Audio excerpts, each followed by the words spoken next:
Welcome back, everybody, to episode 175 of the podcast. It's Friday. It is, yes.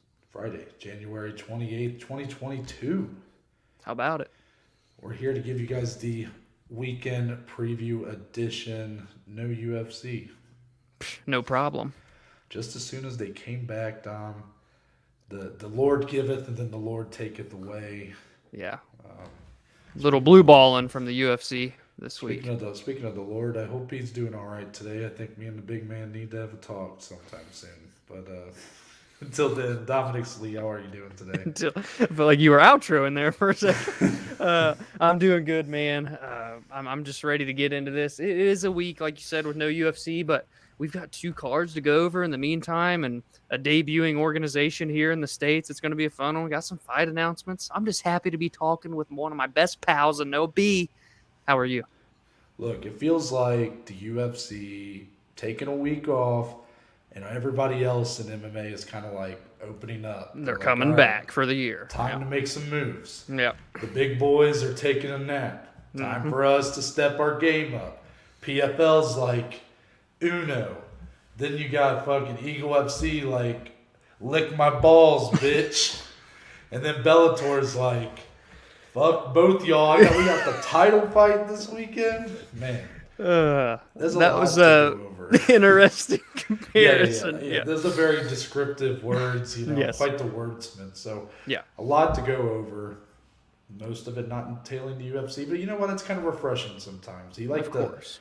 It's like the episode of your favorite TV show where, they focus on the side character, Yeah. It's like, oh yeah, I do like seeing him for that whole episode. All right, now back to UFC, but Perfect example. Fight announcements. Here we go. But there is a lot of UFC here. Yeah. March 19th, Dominic, the show that is in where? London, England, baby. The O2. We got a couple big fights added to that card. One that arguably could be the biggest. Yeah, this is... It's Arnold Allen welcomes, or re-welcomes, yes, Dan Hooker to the featherweight division. Number 7 versus number 8 at lightweight. March 19th, likely to co-main event, 3 rounds. Yeah. What do you think of that one? That's a hell of a scrap, man. I mean, Arnold Allen got to be the most slept-on guy in this division at this point. He's won 7 or 8 fights in a row. He's there at number 7. And for Dan Hooker, this is good. I like this. Like, when we originally talked about him, when he had that test weight cut and everything, we were debating, where will he fit in? Where are they going to throw him to kind of give him that welcome back?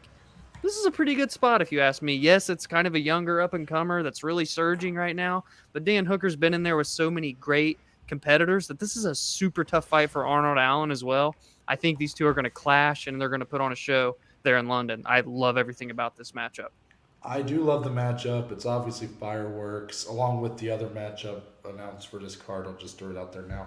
Jack Shore versus Timur Valiev. That fight's fantastic for similar reasons. I mean, these fights are going to be dog fights, but Shore versus Valiev are 2 of the brightest prospects in the division. Allen and Hooker, I mean, Arnold Allen has the win streak, but kind of lacks the recognition right now. Exactly. Dan Hooker's recognition's kind of gone through the roof over the past year and a half. But he's not really winning a lot of his fights. That's kind of the problem. He's getting put in a lot of high-profile bouts, Islam Makhachev, and then he had before that Michael Chandler. But he's not winning those fights. So I think this is somewhat appropriate if you're going to go down a weight class that he has familiarity with. You don't have to make him work his way through the unranked fighters and stuff. He's a very talented. So top 10, I'm all for it. Yes, exactly. Following that, April 9th. They couldn't put this one in Columbus for me. Damn it. Yeah, Dominic, UFC 273. Chris Curtis will not be in Columbus. He will instead be going up against Dricus du Plessis. Oh my gosh. The UFC is throwing every test they can at young Chris Curtis. Is that not what... I mean, 3 fights already in the company, and all 3 have been against some of the best, youngest, hottest prospects in the whole division. As good as an opponent can be without a ranked number next to their name. That is literally what he's at here. I mean, we're talking Phil Hawes. We're talking my guy Brendan Allen, and now Dricus, who's been surging in his own right, down there from South Africa too. I think the only fighter in the UFC from South Africa. This fight is going to be an absolute banger. It ain't going the distance. It's going to be a slobber knocker, as old Jim Ross would say. I mean, I tend to agree. I mean, who knows? I guess it could go to a decision. I mean, Chris Curtis has not been, letting his opponents get that far. He's been really taking names and kind of forcing the issue in these fights and really exposing some of these guys. I mean, not that these guys aren't still talented, but considering how big of favorites they are, that he's taking these fights on short notice, now he gets the appropriate amount of time to prep. Yes. But I would say it's his toughest opponent yet. Dricus has got championship-level potential, in my opinion, and then his fight with Trevin Jones that we just saw last year proved that. Yeah. April 16th. Main event. Potential title eliminator here, would you say? I would happen to agree with that. 2 top 5 welterweights, Vicente Luque and Belal Muhammad. Run it back. Mm-hmm. And they look to really kind of cash their ticket, prove that they are the guy next. I guess we're assuming that Kamaru's going to defend next against Leon Edwards, and the winner of this might be the guy next. But Dominic is, I mean, are you kind of like standing pat that the winner of this fight should get the next title fight, or is a guy like Khamzat Chimaev potentially going to cash his ticket? I would still think that the winner of this one should be next, and Khamzat's going to be quickly approaching behind them. We're just waiting on him to get a fight announcement at this point, right? It looks like it might be Gilbert Burns. So technically, if he beats Gilbert Burns, he would launch himself ahead of both these guys rankings-wise. So we'll see what happens. But as of right now, I think this is a number 1 contender fight. Luque's on a 4 or 5 fight win streak, all via finish. He's the last man to beat Belal Muhammad. Now he's on this stretch. I know you don't like the word unbeaten, but take out that fight with Leon. It's like 9 fights, I think, that he's won. So this is going to be a fun – it could be a fun scrap. It could be a lackluster scrap. But nonetheless, it's a fight. Now, why would you say that? No, I want you to be honest. Why would you think it'd be a boring scrap? I'm curious. Well, Luque, we all know, has never been in a Dolph fight. But on the other end, Belal Muhammad, he's had his fair share of lackluster fights, to put it lightly, right? So he could come out here and just utilize his dominant grappling and pressure to kind of grind out a 5-round win, essentially how he did against Wonderboy Thompson, which, again, was very impressive. Don't get me wrong. But if Luque comes out, there's only one thing he knows, and that's putting his opponents away. So, again, it is the right time and place to make this matchup a second time. I tend to agree with the sentiment that it's time to run this fight back.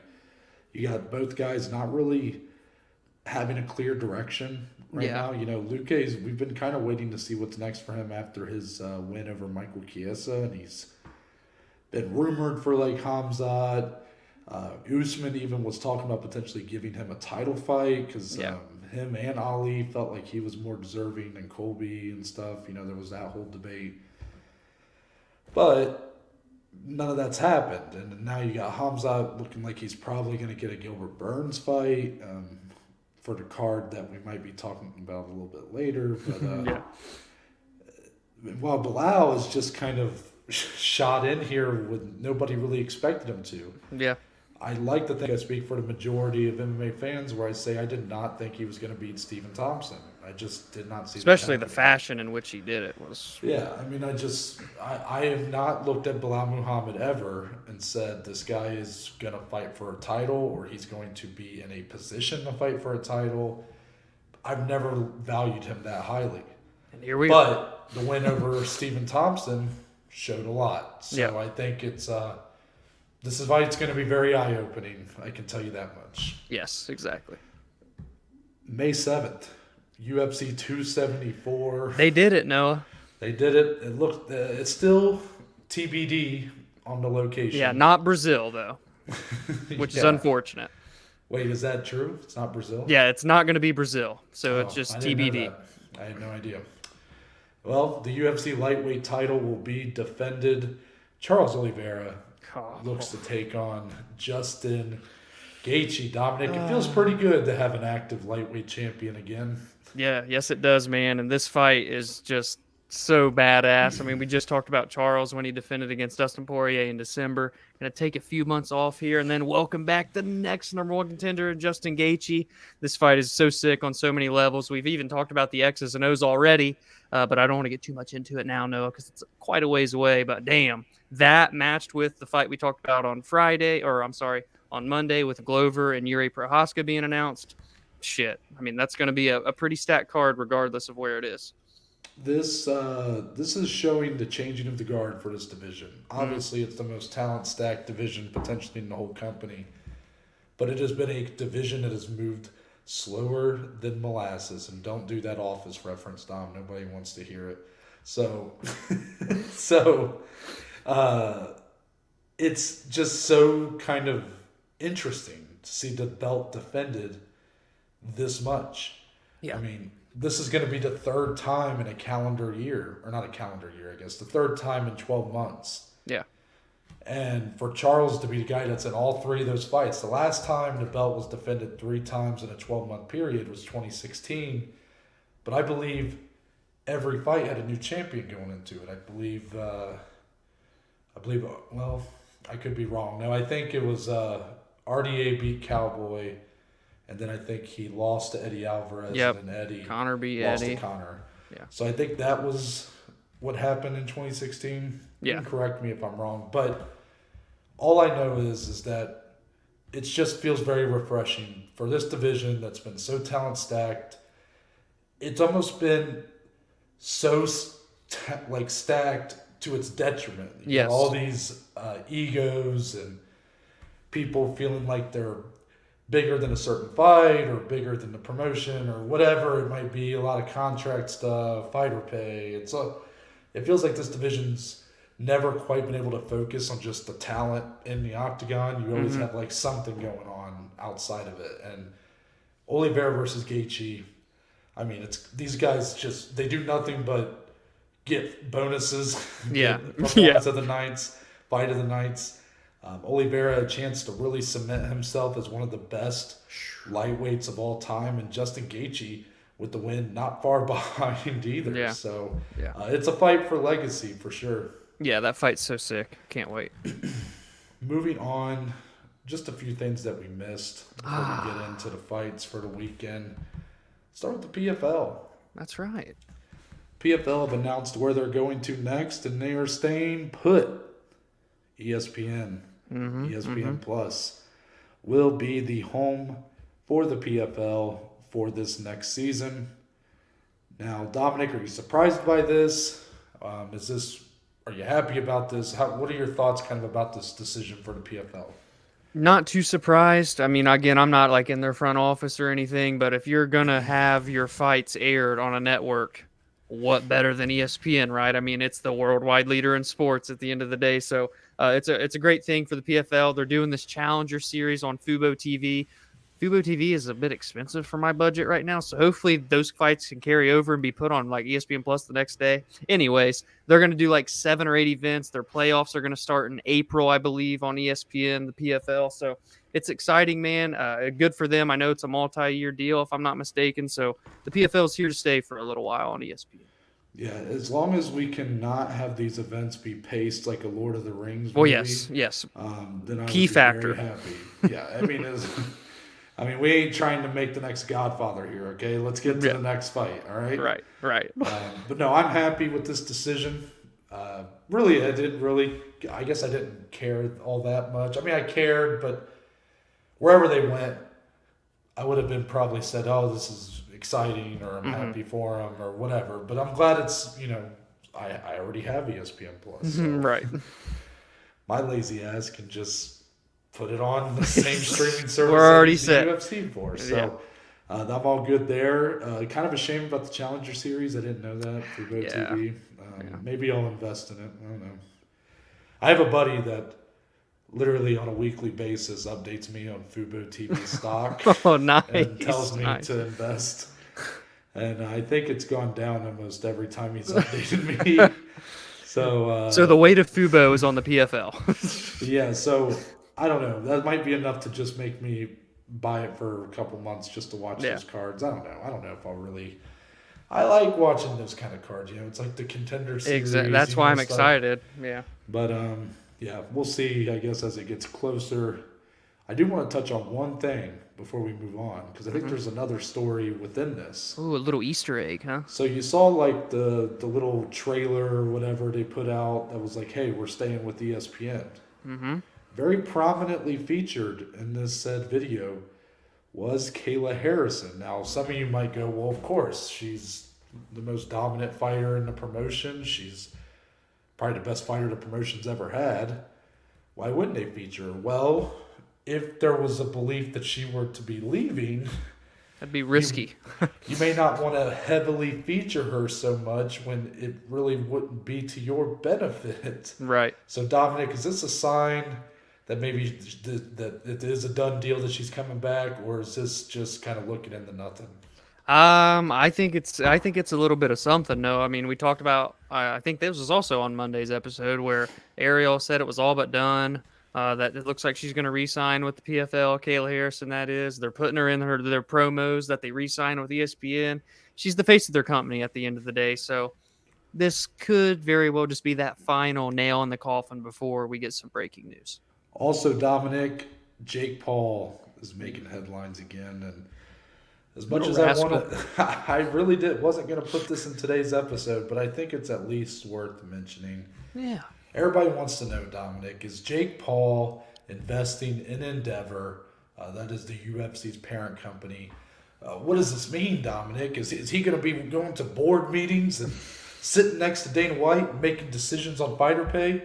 This is what he is kind of claiming that is his next big, I guess, move into really being about that. He keeps saying that he wants to put his money where his mouth is. He wants to, invest in the company so that way he can have a say in these negotiation talks and whatnot. What do you make of this? Well, if he wants to be at those board meetings and be considered a key stakeholder, it's going to cost him a hefty penny, Noah. We're talking millions upon millions of dollars. And hey, I know he's got it, right? He's been making some money doing these, world-class boxing matches. And anyway, so, at the end of the day, we kind of talked about this off recording, get really kind of digging in. How are we going to go about this topic today with Ariel and Aaron? We're going back and forth with one another. And it seems that this is kind of just like, Noah and I, anyone out there can buy public stock in Endeavor. And granted, Noah and I don't have the money that Jake Paul does, at least right now, right? Joey community, huh? But, it just, I feel like he's doing this more so to get some clicks, to get some more attention, to get people riled up. And, at the end of the day, that's what he's really good at. So Jake Paul, again, splashes into the MMA news this week.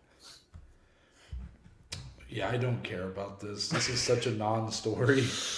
I only put it on here because I felt like it's what everybody's been talking about. But yeah, I mean, people, come chill out. on. Like this is nothing. I mean, I know he's like trying to really make it a deal, but this is Jake Paul's model here. He's put himself into a spot where he's like, a lot of eyes on him. He's got a lot of eyes from this community on him.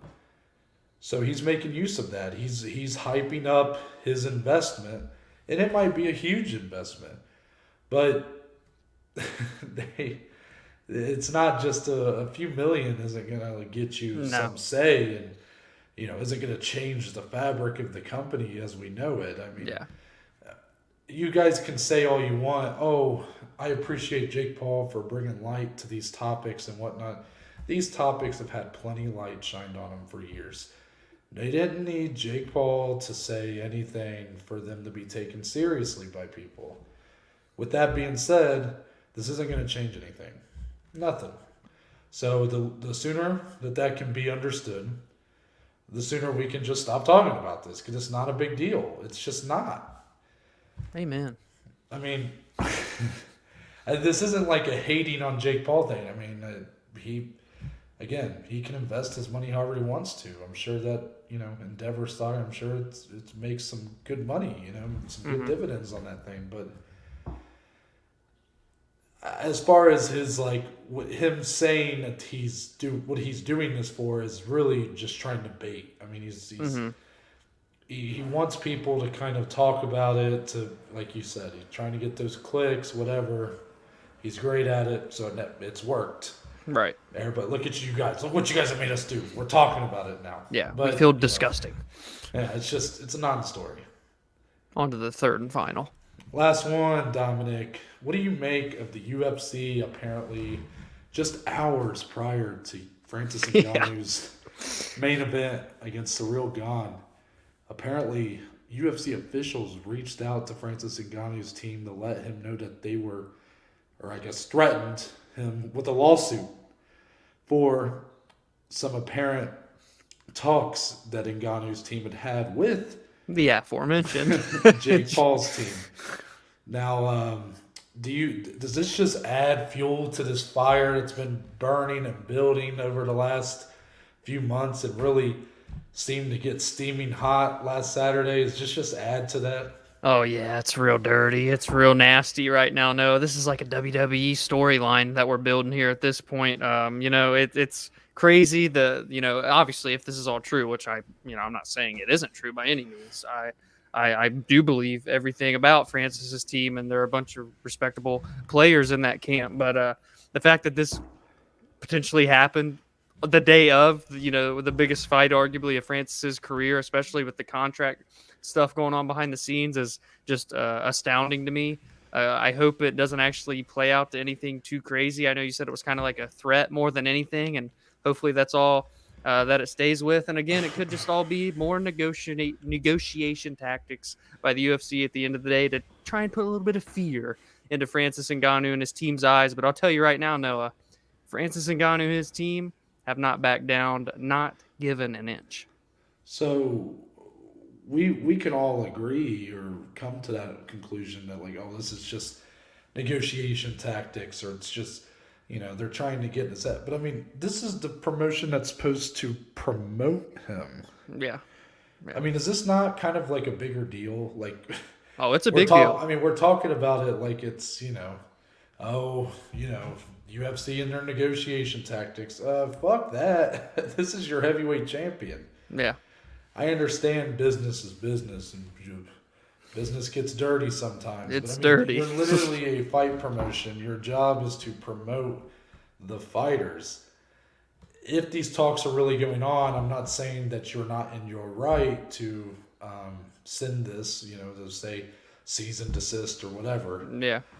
Because he has a contract he still uphold to, or did I say that right? That he still upheld? That he still has to uphold to. Okay. He can't just go and box on a Jake Paul card or something. Right. That just can't happen. But I just think you put this along with the shade that Dana kind of threw at him by not being present to put the belt around him, not being present at the post-fight presser. Where there's smoke, there's fire, Dominic. And this might end up being, the UFC might really be shooting themselves in the foot by doubling down over and over on this. I mean, yeah. Don't get me wrong. This is not the first time the UFC have went to some shady tactics, I'm sure. That existing lawsuit that's out there, you can find some details that are less than pretty about some of the UFC's negotiation tactics. But this feels like it's the most, public. It's very out in the open. Yeah. And the UFC's not backing down. Yeah. Ngannou's not backing down. I don't think this is going to go into UFC's favor. You look at Ngannou's story, this background, this guy that came from working in the sand mines in Cameroon and became kind of the American dream in a lot of ways. Yeah, was a refugee and had to claw into countries. It's just crazy. And then, I mean, even his UFC story, the fact that he was kind of pushed to the moon immediately and failed to really capitalize on the hype. And then, went on this immaculate run of first-round knockouts and gets the rematch with the champion who dominated him the first time, knocks him out.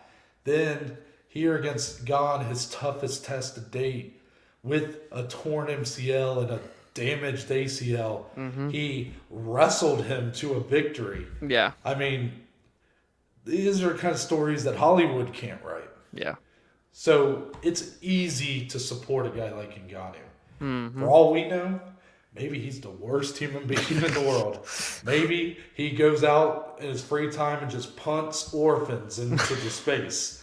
But that doesn't matter because you don't know that. You just see that this guy is like, the story is so just like everything about him. You just want to support that guy. Yes. And the UFC are choosing to be at odds with a guy like that. A corporation, a business conglomerate.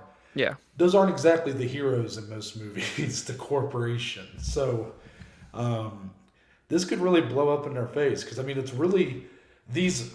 If Dana had just wrapped a belt around him, went to the press conference, yes, obviously you would have questions thrown at him about the contract and stuff, and he maybe doesn't want to answer those. But it felt like if you want to try to not make this as big a deal as it is, you just pretend like nothing's wrong. Yeah. Like, I thought they did a good job in the lead up. He did his Dana did a lot of interviews for this card.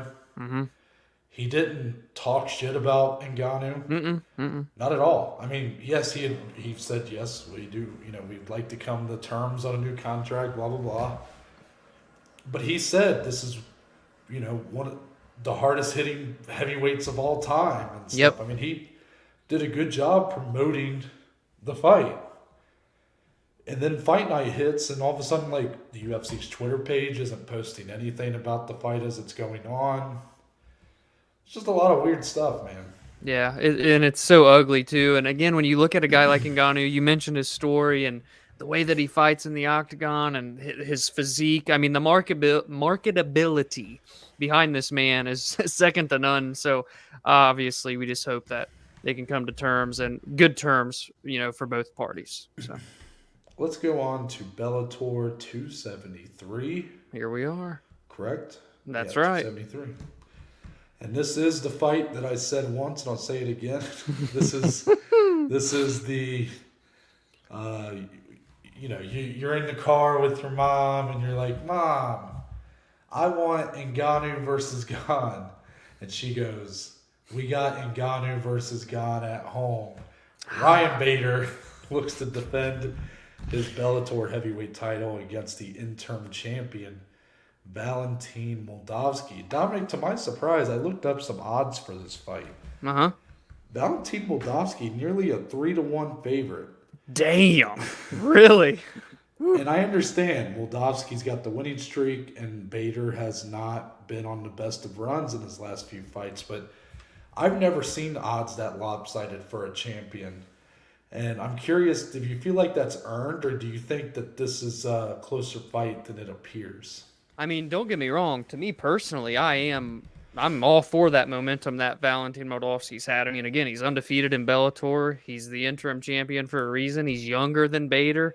But 3-1, that is, especially when you look at, Bader, these couple losses he's been having, that is at light heavyweight at the end of the day. Now, we're up here at heavyweight. He's finally back to defending his belt here, or unifying it, I guess, in this instance. So 3-1, that's quite steep, but I'm not writing off Bader. But again, as I said, personally, Moldavsky right now seems to just be clicking and has that momentum. I do want to see if it's going to matter when he steps in the cage, because when you look at, he fought a guy like Timothy Johnson, who's been in there and had a lot of experience, but then Bader's kind of that next step up when he's been in there with all these guys in the UFC, all these guys in title fights in Bellator. So this is still, don't get twisted, a huge test for Valentin Moldavsky here.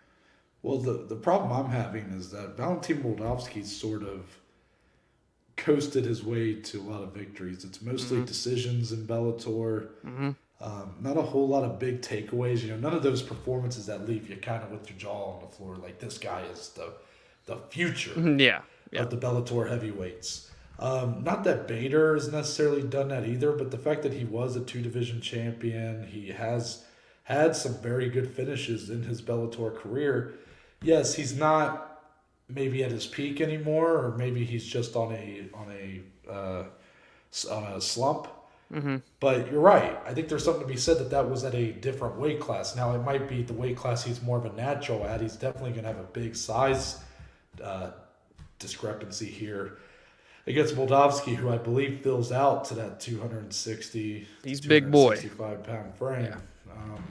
But I think this is a much closer fight, especially the way Moldavsky fights. He likes to kind of just coast to decisions. I mean, that's just the reality of it. He might win this 30 or 50-45, but he's not really going to put himself in danger, and he's also not going to really push for any sort of finish. So because of that, if Bader can find those kind of moments in a round to land a really good shot, hurt, wobble, stumble, knock down Moldavsky, or get a takedown or something like that, go for submissions, that can be enough to win a round. Because Moldavsky's output's just not very high. Yeah. So for his opponents, it's about those moments that kind of get the judges to go, oh, wait a minute. This was like kind of an inactive round, but Bader had the Ryan moments. Bader had the submission attempt, or he had the knockdown or the takedown. So for Ryan Bader, it's finding those moments. Yeah, I really think for him, it's getting back to the basics. I think the grappling might be of use, even though it's a bigger opponent. I think for him, go back Bader's to the strong, basics. man. Yeah, so that's how I look at it right now. I think the odds are a bit too much in Moldavsky's favor, but still a tough fight for Ryan Bader regardless. Yeah, 100%. And I mean, Moldavsky went back and forth with Timothy Johnson for that interim title, and that was one where they were just slinging leather in the pocket too. So, Bader's going to have some power to bring in. He's had the knockouts in his past. Can Valentin take the shots? There's a lot more to be said here for the champion in Ryan Bader. Another promotion is got a fight this weekend, Dominic, and they actually, or I guess it's technically the week. It's Friday night, correct? That this card is happening. Yeah. Welcome to America to One Eagle FC. The promotion How about it? Ran by the lightweight goat Habib Nurmagomedov. We've every time I talk about this promotion or this card, we have to admit it's a love-hate, right? We've gone from 0 to 100 real quick. Yeah. We have hated everything about this promotion one week, and the next week it's our favorite in the world. So we have a full card here. I believe it's 10 fights going in. Now, Dominic, I guess just kind of the question. I know I maybe have asked this on the show before, but I'm curious as you sit here today, when we're recording this, just a couple days away from this promotion debuting in America. What's your excitement level? And based on that excitement level, where on the card are you kind of going to be most focused, most zoned in on watching? Yeah, so I'm not going to lie. I'm pretty damn excited that they've brought it back, right? Especially this card, at least. We don't want to get into that Kevin Lee crap in March. This card, Eagle FC 44, they brought it back, right? And we got the the heavyweight main event with Tyron Spong. He's only 2-0 in MMA, but damn it, he's 107-7 in kickboxing and 14-0 in boxing. He's going against Sergey Karatonov, who's 31-8 in MMA. He's been there and done that. He's fought in Pride. He's fought in Bellator. He's fought in Strikeforce. So that's going to be a fun one just because it's two big boys. I think they're going to sling some leather. Obviously, we have the return of Rashad Evans. A little weary on that one, if I'm going to be honest with you. We haven't seen Rashad since June of 2018. He's on a 5-fight losing streak. A few of those were by vicious knockout.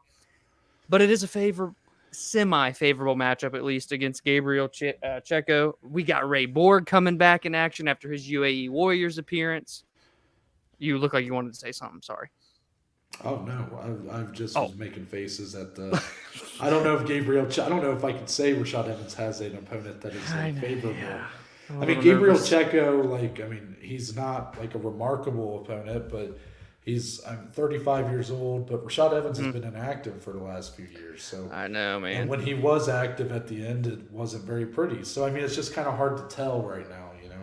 Yeah, I mean, and then you have, an undefeated guy in Ramazan Kurmagomedov who's 9-0. He won a fight on Dana White's Contender Series in July of 2019. It was via split decision. So, obviously, he didn't get the contract there. Then you even go down further. You got a guy in Raymond Magomedaliev who's 8-1. He's won a 3-fight win streak, and he's been in ONE FC. I mean, you look at all these guys on the main card.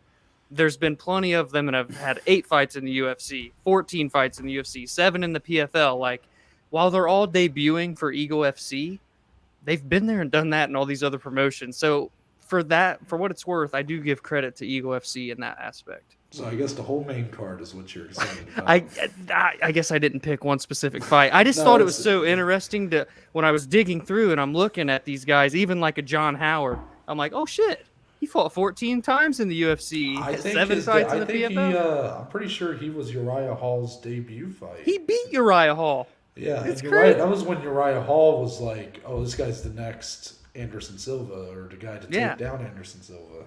Yeah, even Anthony and Jacqueline, he had 8 fights in the UFC. Like, there's a lot of experienced guys on here, and yes, there could be some favorable matchups compared to some of these other ones, but still, I'm excited now. I'm going to be honest. I want to get your thoughts on one specific fight, actually. Okay. Not to put you on the spot, because then you can give me what you're most excited for, but I'm actually curious, what do you think about Ray Borg versus Cody Gibson? I think it's the highest level fight on the card, besides maybe the main event.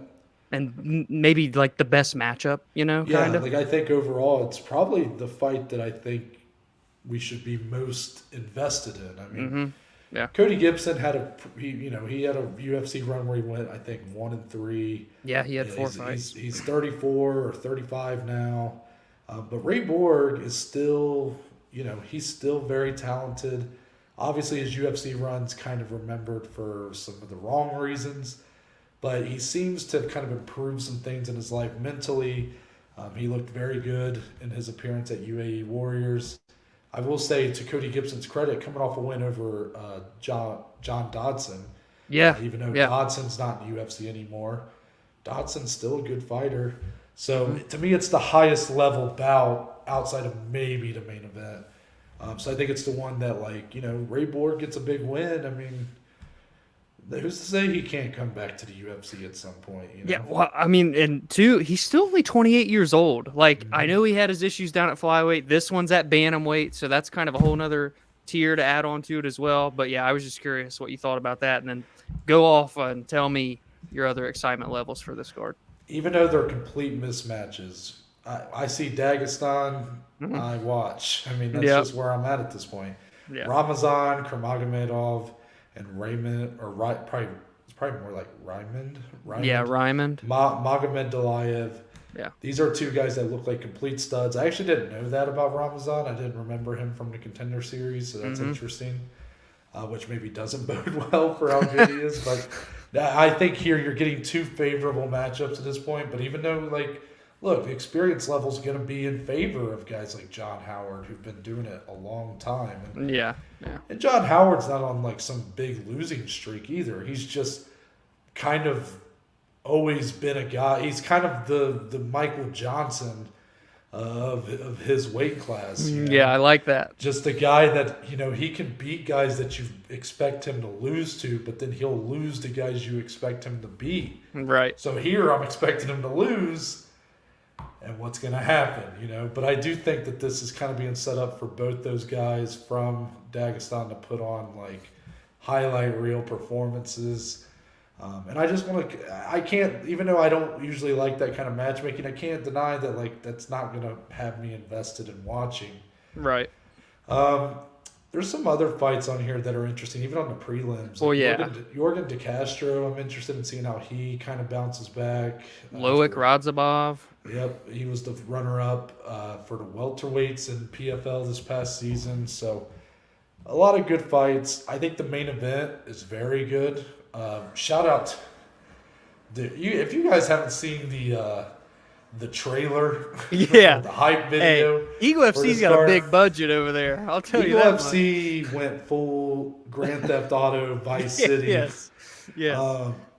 It's kind of goofy, but I fucked with it big time. It was cool because it was memorable. Like it was something that I'm like, literally, I don't want to spoil it, but I kind of want to just because I want people to go watch it, go find it. Basically, it's Tyrone Spong and Karatonov trying to make their way to is this in Jacksonville, Florida? It's in Miami. Yeah. So they're trying to make their way to the stadium in Miami, or the arena. And I think Karatonov carjacks somebody, and Spong steals a boat. Yeah. And it's just, I don't know, it's just a wild video, but it's very high quality. I don't know, I thought it was kind of cool. Yeah, you don't see, fight promotions like that very often, I feel like, especially these days. And it kind of just shows you, Eagle FC, they're not messing around. They're really trying to make a splash here in the American market. So, again, I'll just be curious to see not only how that main event goes, but just the feedback and takeaways from this card as a whole. I'm very much curious to see how it plays out. And these are free to watch, online, so we can watch those, which is fun. Well, should we talk about the talent behind the scenes for this team? I mean... Oh, don't get me started, no. Yeah, you got Chael Sonnen, Henry Cejudo... Felicia Spencer. Well, they're going to do a pre-fight show. I sent it in the DMs, so let me pull it up here. I got to get it right. Kamaru Usman, I think. Yeah, Kamaru Usman. Where's it at? Basically, I just think that it's... go ahead.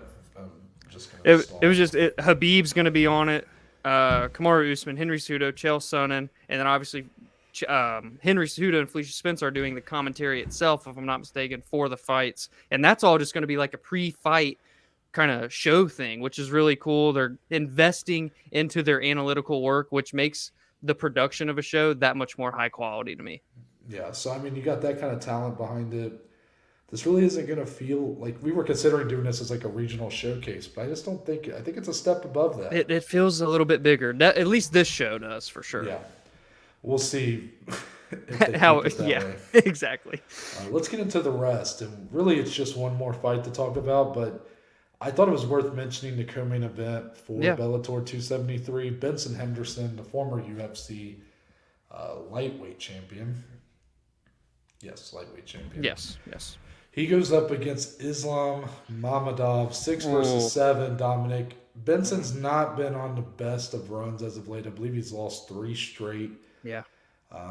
Mammadov is kind of a stud. So to put it lightly. So do you tend to side more with the potential and the hype of Mammadov, or more with the experience and championship pedigree of Benson Henderson? I love me some Benson Henderson, man, but Islam Mammadov looks like a legitimate threat here in the lightweight division for Bellator. He's 21-1. He's on a 19-fight unbeaten streak. No, the draw was against Loic Radzhabov in the 2019 PFL playoffs. I couldn't remember if that's who it was, but I was like... I remember we were talking about Eagle FC. I'm like, I know one of these guys has fought Radzhabov, and it was a draw. But no, it was this fight. I couldn't remember who it was. This dude, he's 32 years old, so he's right there in the prime of his career. He's got a 2-inch height advantage, a 3-inch reach advantage. Benson Henderson is 38 years old now. He is on that 3-fight skid, as Noah mentioned. I love the veteran here, and the more high-level experience that he has. But this Islam Mammadov is a legitimate threat, as I said, to start off this conversation. And I think a big win over a former UFC champion here in Benson, a guy that's so respected in the world of MMA, could really kind of catapult him into those title contenders at this lightweight division and really announce himself here I am, because he's only 1-0 in Bellator. This is his second fight in Bellator, and it's Benson freaking Henderson. I think that's saying a lot.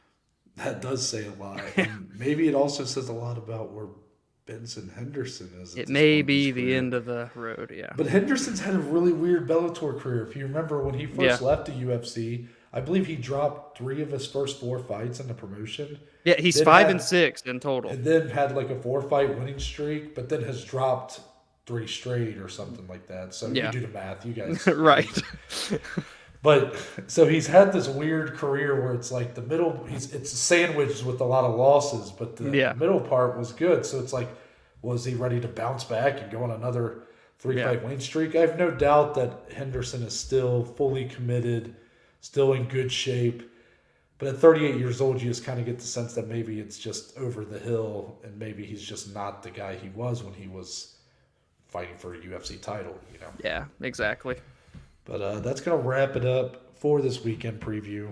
How about that? Give us your thoughts about the fights. We don't need the UFC, baby.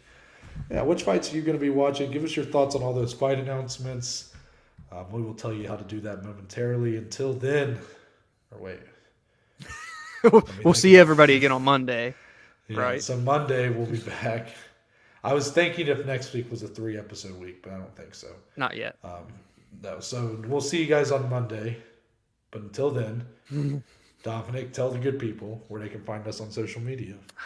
You guys can find me on Twitter and Instagram at dslee14. More importantly, go follow, go engage, go interact with the show on Twitter and Instagram at BAJ_MMA podcast. You can find me on Twitter, Instagram at ntbaker_. That's right. Yep. Did you like the little pause there? A little bit. Yeah. I almost said our podcast, Twitter and Instagram. Let's see if I can get through this outro. If you go to my bio, there is a link. Yep. Which will take you to a link tree. You're good so far. Which presents you a list of links to all the platforms the podcast is on, along with social media platforms. So that includes. It's not limited to. Kind of is. The Twitter, the Instagram, the YouTube channel, and Spotify, Google, and Apple Podcast. It's all on there. And there's a couple links for today's sponsor. Damn it. Anchor. Shout out to Anchor. Shout out to Anchor. First one, leaving a voice message. Do it, people. I'm ready to hear some voices. Are you telling me I'm going to get mad here for a second? Listen. February is approaching quickly, right? This next coming week, we're going to be in February. You're telling me we're going through the first whole month of 2022, ain't had a voice message yet? People, where are you at?